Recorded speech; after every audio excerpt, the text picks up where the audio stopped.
Assalamualaikum warahmatullahi wabarakatuh. Halo semuanya, perkenalkan nama saya Neiza Putri Kasani dengan NPM 022724110003 dari kelas C Fakultas Ekonomi dan Bisnis Program Studi Akuntansi. Pada kesempatan kali ini, saya akan memaparkan tugas kuliah dengan judul teori keuangan dan perbankan syariah, prinsip dan praktiknya. Dalam video ini, saya akan membahas secara menyeluruh tentang bagaimana konsep keuangan syariah bekerja dalam sistem ekonomi modern. Kita akan menelusuri prinsip-prinsip dasarnya, memahami perbedaannya dengan sistem konvensional, mempelajari akad dan instrumen keuangannya, hingga melihat bagaimana penerapan teori ini dalam dunia nyata, termaksud di sektor perbankan, asuransi, pasar, modal, dan keuangan digital. Lebih dari itu, saya juga akan mengulas bagaimana nilai-nilai Islam menjadi pondasi dalam setiap transaksi keuangan dan bagaimana sistem ini berperan dalam menciptakan kesejahteraan ekonomi yang adil, stabil, dan berkelanjutan. Semoga penjelasan ini dapat memberikan pemahaman yang lebih luas dan mendalam tentang pentingnya sistem keuangan syariah dalam mendukung pembangunan ekonomi umat. Baik, langsung saja kita mulai pada pembahasannya. Oke, baik, pada pembahasan yang pertama saya akan membahas tentang konsep dasar keuangan syariah.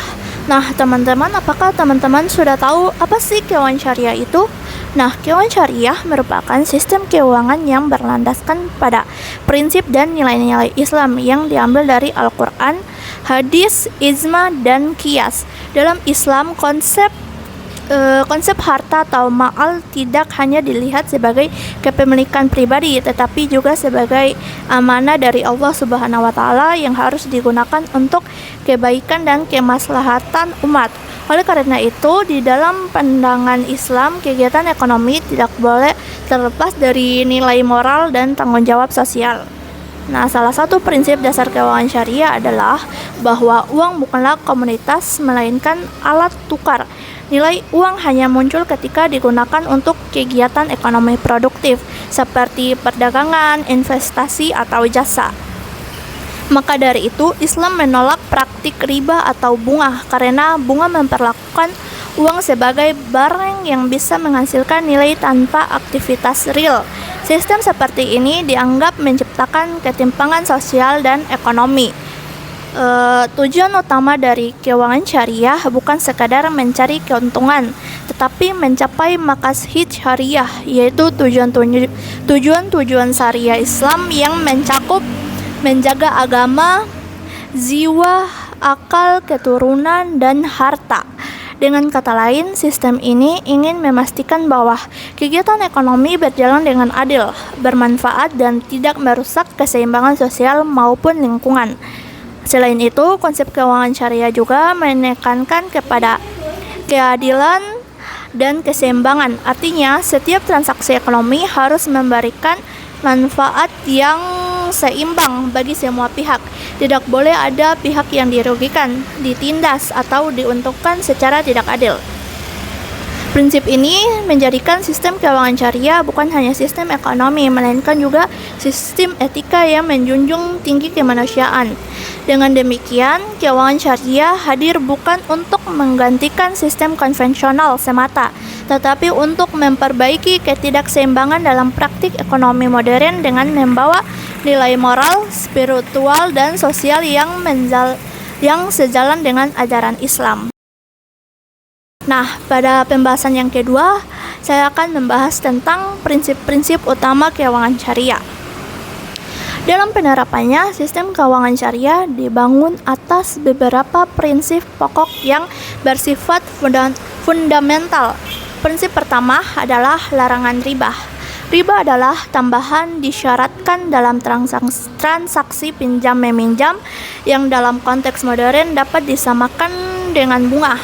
Riba Riba diharamkan karena menimbulkan ketidakadilan, di mana satu pihak memperoleh keuntungan tanpa menanggung resiko, sementara pihak lain bisa merugi tanpa kepastian hasil. Allah Subhanahu wa Ta'ala berfirman dalam surah Al-Baqarah ayat 275, Allah menghalalkan jual beli dan mengharamkan riba. Dari ayat ini dapat dipahami bahwa Islam menghendaki kegiatan ekonomi yang berbasis usaha nyata, bukan spekulasi atau eksploitasi. Prinsip kedua adalah larangan grahar, yaitu larangan terhadap transaksi yang mengandung ketidakjelasan, penipuan atau spekulasi berlebihan. Contohnya seperti menjual barang yang belum dimiliki, kontrak tanpa kejelasan harga, atau waktu, atau investasi bodong. Prinsip ketiga adalah larangan maisir, yang berarti larangan berjudi atau mencari keuntungan melalui keberuntungan semata tanpa usaha nyata. Aktivitas seperti judi online, trading spekulatif tanpa dasar, atau investasi berisiko tinggi tanpa transparansi termasuk kategori maisir. Selain itu, keuangan syariah juga menjunjung tinggi keadilan, kejujuran, dan tanggung jawab sosial. Keadilan, setiap transaksi harus didasari oleh kesepakatan yang jelas dan saling ridho. Dalam praktiknya, keuangan syariah mengedepankan kerjasama dan kemitraan, bukan hubungan kreditur-debitur seperti dalam sistem konvensional. Prinsip-prinsip ini menjadikan sistem keuangan syariah sebagai alternatif yang etis dan berkelanjutan. Sistem yang bukan hanya mengatur uang, tetapi juga menjaga nilai kemanusiaan dan keseimbangan sosial. Nah, pada pembahasan yang ketiga, saya akan membahas tentang sejarah dan perkembangan keuangan syariah. Sistem keuangan berbasis syariah sejatinya telah ada sejak zaman Rasulullah SAW.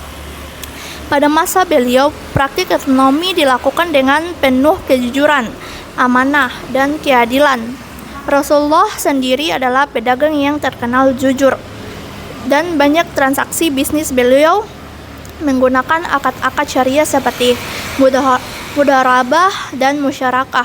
Setelah masa Rasulullah pada era Khulafaur Rasyidin, sistem keuangan Islam berkembang melalui lembaga Baitul Mal yang berfungsi mengelola harta umat termasuk zakat, infak, dan pajak. Dana ini digunakan untuk kepentingan publik seperti membantu fakir miskin, membantu infrastruktur, dan membiayai pendidikan. Namun, seiring perkembangan zaman dan masuknya kolonialisme Barat, sistem keuangan Islam sempat meredup. Dunia Islam kemudian didominasi oleh sistem kapitalis dan bunga bank. Baru pada abad ke-20, kebangkitan keuangan syariah dimulai kembali, diawali oleh pendirian Mid-Cram Savings Banks di Mesir pada tahun 1963 yang menjadi cikal bakal bank syariah modern. Selanjutnya, tahun 1975 menjadi tonggak penting dengan berdirinya Islamic Development Bank atau IDB di Jeddah. Lembaga ini berperan dalam membiayai proyek perkembangan negara-negara anggota Organisasi Konferensi Islam atau OKI. Di Indonesia, gerakan keuangan syariah dimulai pada awal 1990-an dengan berdirinya Bank Muamalat Indonesia atau BMI. Pada tahun 1992,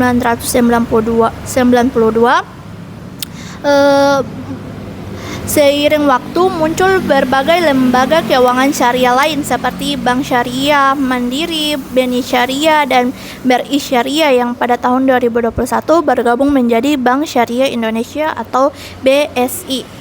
Kini keuangan syariah tidak hanya terbatas pada sektor perbankan, tetapi juga meluas ke asuransi syariah, pasar modal syariah, koperasi syariah, vintage syariah, dan lembaga zakat serta wakaf produktif dengan dukungan regulasi dan meningkatnya kesadaran masyarakat Indonesia.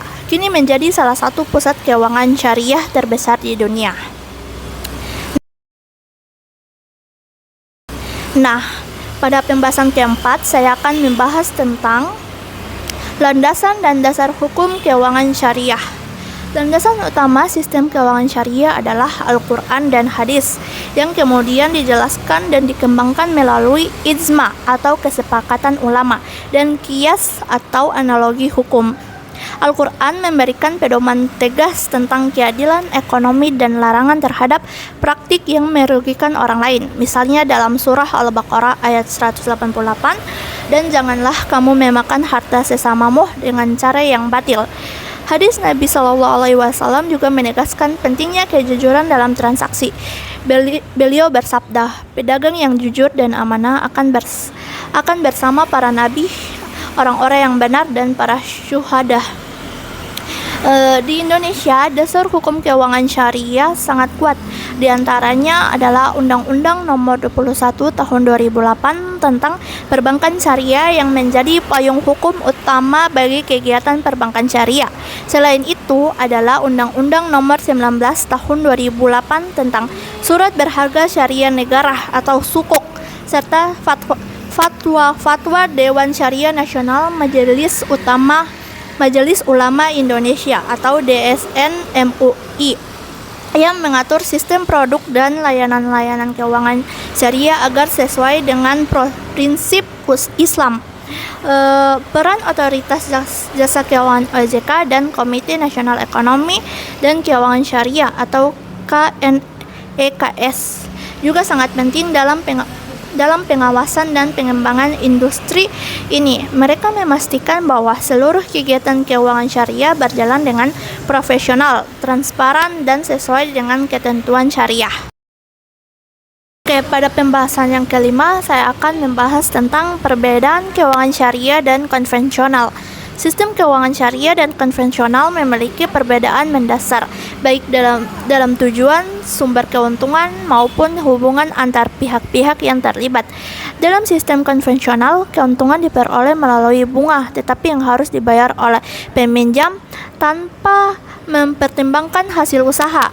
Ini berarti sekalipun usaha merugi, nasabah tetap wajib membayar bunga.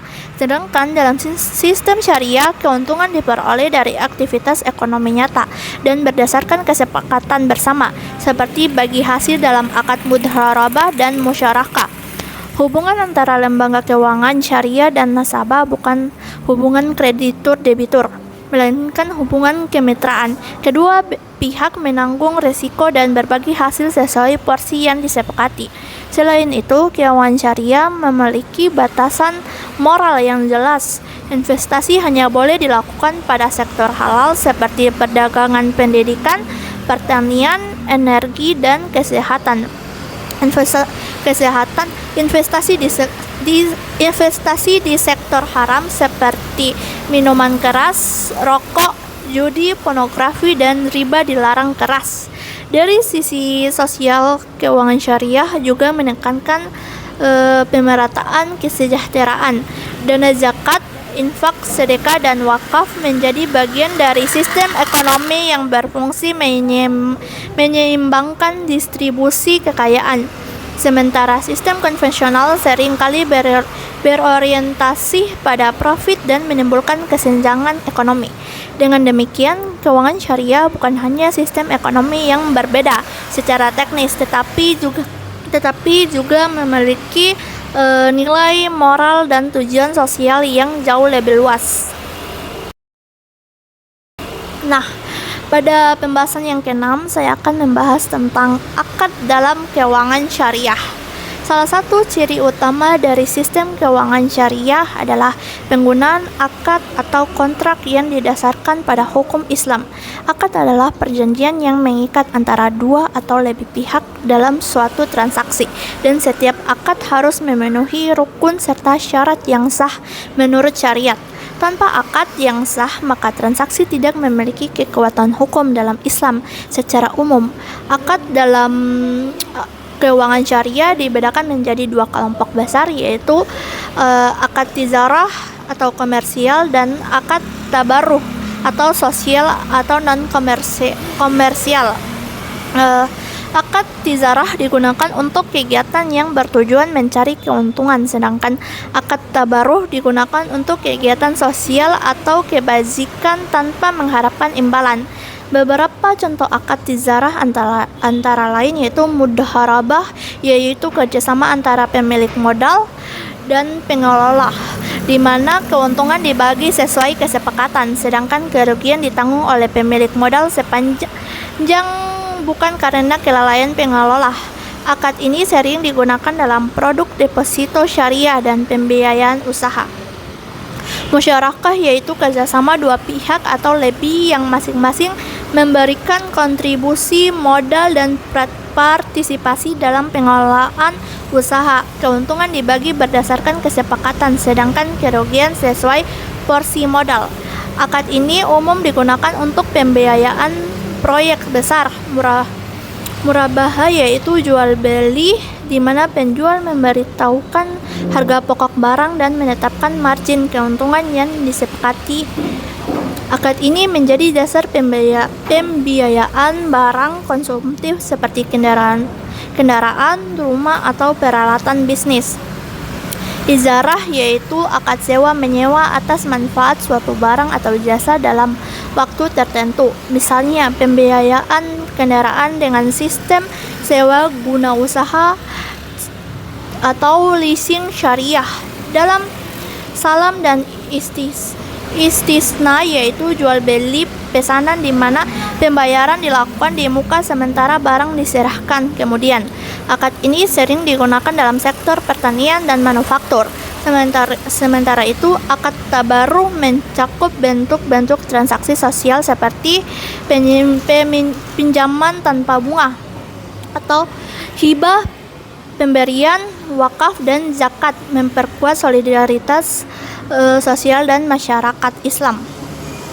Dengan sistem akad ini, setiap transaksi menjadi jelas. Hak dan kewajiban masing-masing pihak diatur dengan transparan, sehingga menghindarkan praktik penipuan, ketidakpastian, dan ketidakadilan. Inilah yang membedakan sistem keuangan syariah dengan sistem konvensional yang seringkali berbasis bunga dan spekulasi. Nah, pada pembahasan yang ke-7 saya akan membahas tentang instrumen keuangan syariah. Dalam perkembangan modern, keuangan syariah memiliki berbagai instrumen yang digunakan untuk mendukung aktivitas ekonomi, investasi, dan pembiayaan. Instrumen ini diciptakan untuk memberikan alternatif yang halal dan sesuai dengan prinsip syariah bagi masyarakat muslim maupun non-muslim yang menginginkan sistem keuangan yang etis dan stabil. Salah satu instrumen penting adalah sukuk, yaitu surat berharga syariah yang setara dengan obligasi konvensional. Bedanya, sukuk bukan berbasis bunga, melainkan kepemilikan aset atau proyek nyata. Investor yang membeli sukuk berhak atas bagian hasil dari aset tersebut, bukan bunga tetap. Contoh nyata penerapan sukuk di Indonesia adalah proyek pembangunan infrastruktur seperti jalan tol, bandara, dan fasilitas pendidikan yang dibiayai melalui sukuk negara. Instrumen lainnya adalah reksadana syariah, yaitu kumpulan dana dari masyarakat yang diinvestasikan pada portofolio saham, obligasi, atau instrumen lain yang telah disaring berdasarkan prinsip syariah. Pengelolaan dana atau manajer investasi hanya dapat menempatkan dana pada perusahaan yang kegiatan usahanya halal, seperti sektor energi, kesehatan, dan pendidikan. Kemudian ada asuransi syariah yang bekerja berdasarkan prinsip saling tolong-menolong dan berbagi risiko. Peserta memberikan kontribusi dana ke dalam tabungan bersama yang akan digunakan untuk membantu peserta lain yang mengalami musibah. Berbeda dengan asuransi konvensional, di mana hubungan antara perusahaan dan peserta bersifat jual beli risiko. Selain itu, terdapat pula pasar modal syariah, di mana perdagangan saham dan instrumen investasi dilakukan dengan prinsip halal. Bursa Efek Indonesia telah menyediakan indeks saham syariah seperti Jakarta Islamic Index dan Indeks Saham Syariah Indonesia yang hanya berisi perusahaan yang memenuhi kriteria syariah. Misalnya tidak berutang dengan bunga, tidak bergerak di bidang haram, dan memiliki rasio utang yang sehat. Semua instrumen ini menjadikan keuangan syariah semakin kompetitif dan inklusif. Masyarakat kini memiliki banyak pilihan investasi dan pembiayaan yang halal, etis, serta mendukung pembangunan ekonomi nasional. Nah, pada pembahasan yang ke-8, saya akan membahas tentang sistem perbankan syariah. Perbankan syariah merupakan tulang punggung dari sistem keuangan syariah modern. Bank syariah berfungsi sebagai lembaga intermediasi yang menghimpun dana dari masyarakat dan menyalurkan kembali dalam bentuk pembiayaan berdasarkan prinsip syariah. Namun, berbeda dengan bank konvensional yang mengandalkan bunga, bank syariah beroperasi berdasarkan akad bagi hasil jual beli, sewa, dan jasa. Kegiatan utama bank syariah mencakup 3 fungsi utama, yaitu menghimpun dana, menyalurkan dana, dan memberikan jasa keuangan. Pertama, dalam menghimpun dana, bank syariah menawarkan produk seperti tabungan wadiah atau titipan tanpa imbalan dan deposito mudharabah atau bagi hasil. Nasabah yang menempatkan dana tidak mendapatkan bunga, tetapi melainkan bagian dari keuntungan yang dihasilkan bank dari pembiayaan usaha. Kedua, dalam menyalurkan dana, bank syariah menggunakan berbagai akad pembiayaan seperti murabahah, masyarakat, dan izarah. Misalnya, nasabah yang ingin membeli mobil akan dibantu bank melalui akad murabahah. Bank membeli mobil tersebut terlebih dahulu, kemudian menjualnya kembali kepada nasabah dengan margin keuntungan yang disepakati. Semua dilakukan secara transparan, tanpa bunga tersembunyi. Ketiga, bank syariah juga menyediakan jasa keuangan lain seperti transfer, penukaran valuta asing, dan pembayaran zakat, dan layanan gadai syariah. Seluruh kegiatan tersebut diawasi oleh Dewan Pengawas Syariah atau DPS yang memastikan kesesuaian setiap produk dan transaksi dengan prinsip Islam. Di Indonesia, keberadaan bank syariah semakin kuat setelah terbentuknya Bank Syariah Indonesia atau BSI pada tahun 2021. Harga merger dari 3 bank besar syariah, langkah ini menandai keseriusan pemerintah dalam memperkuat ekosistem keuangan syariah nasional.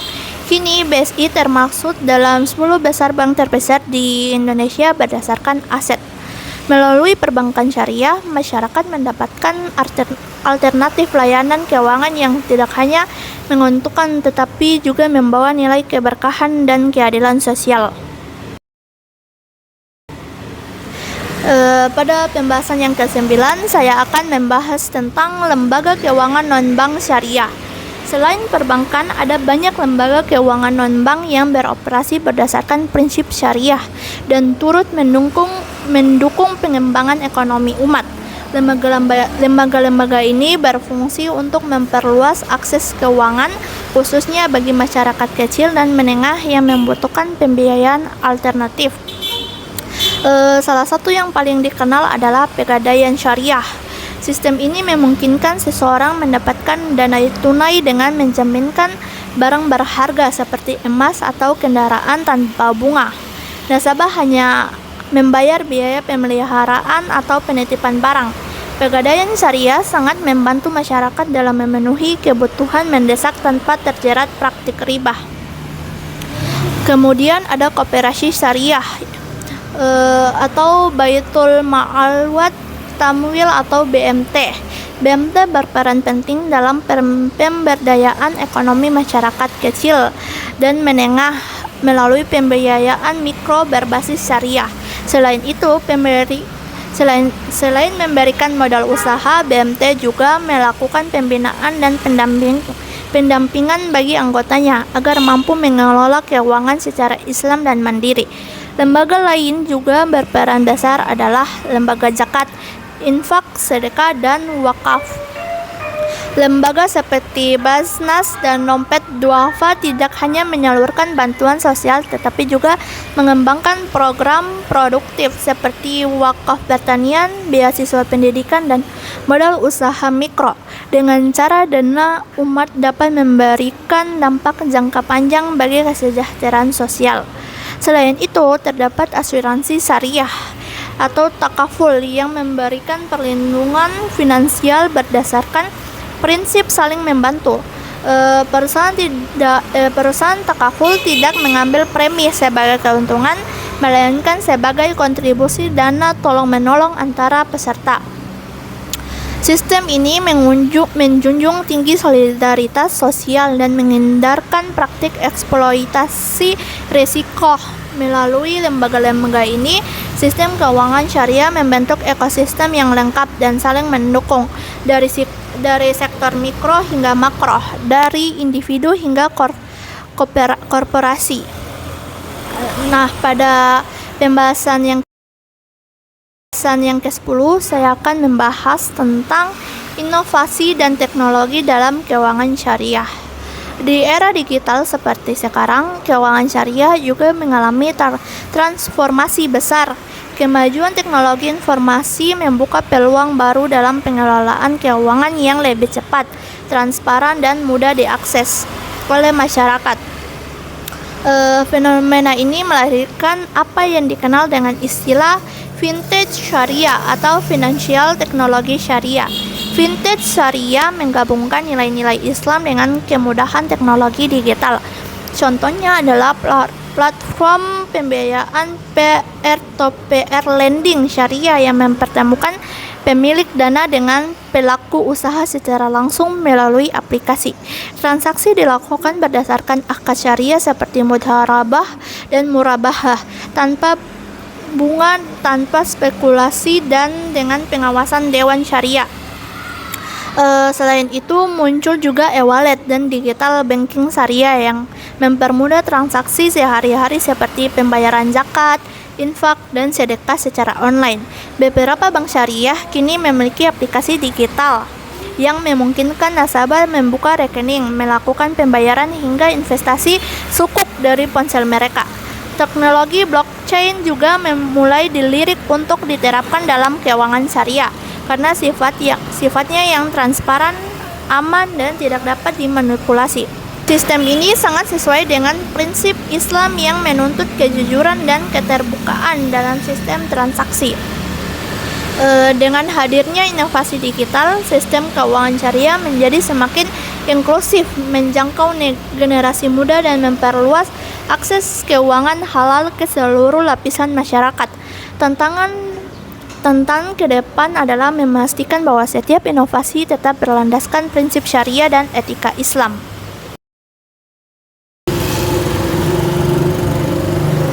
Oke, kesimpulan dari materi yang sudah saya bahas atau pembahasan yang saya sudah dibahas, yaitu dari seluruh pembahasan ini dapat disimpulkan bahwa keuangan dan perbankan syariah bukan sekadar sistem ekonomi tanpa bunga, melainkan sistem yang menyeluruh dan berkeadilan.